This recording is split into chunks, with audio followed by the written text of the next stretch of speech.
কিছু কিছু রান্না কিন্তু আমরা ভালোবেসেও করে থাকি, যেমন এই তালের বড়া। তালের বড়াটা আমি কিন্তু প্রত্যেক বছরই বানিয়ে থাকি আমার ঘরের গোপালের জন্য।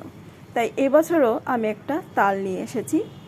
এবারে তালটাকে ভালো করে ধুয়ে নিয়ে তারপর তালটাকে কিন্তু আমি এইভাবে ছাড়িয়ে নেব। তালটা ছাড়াতে খুব বেশি অসুবিধা হয় না, কারণ পাকা তাল যেহেতু নরমই থাকে, ভালো মতো ছাড়ানো হয়ে যায়। তালটাকে ছাড়িয়ে নিয়ে আমি এর আটিগুলোকে আলাদা করে নিয়েছি।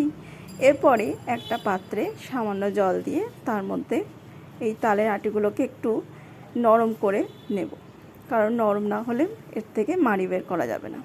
এরপর তালগুলোকে একটা একটু করে আটি নিয়ে এইভাবে ঘষে ঘষে সব আটিগুলো থেকে ভালো করে এই মাড়িটা বের করে নিতে হবে। সমস্ত মাড়িটা আমি কিন্তু ঘষে ঘষে দেখো অনেকটা কিন্তু মাড়ি বের করে ফেলেছি। এরপর একটা নারকেল নিয়ে নিয়েছি, নারকেলটাকেও আমি কুড়িয়ে নেব। নারকেলটা কোরানো হয়ে গেছে। এরপর একটা বড় পাত্রের মধ্যে প্রথমে তালের মাড়িটা নিলাম, তারপর তার মধ্যে ময়দা, সুজি আর নারকেলটা দিয়ে দেব। তারপর সেটাকে মেখে নেব।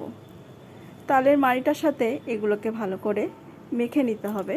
এরপরে এর মধ্যে আমি চিনিটাও অ্যাড করে দেব। চিনিটা দিয়ে তারপর আবার ভালো করে মেখে নেব।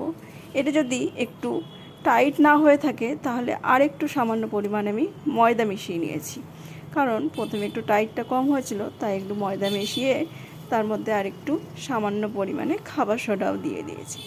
এরপর কড়াই বসিয়ে বড়াগুলোকে কিন্তু এইভাবে একটু একটু করে দিয়ে ভেজে নিতে হবে।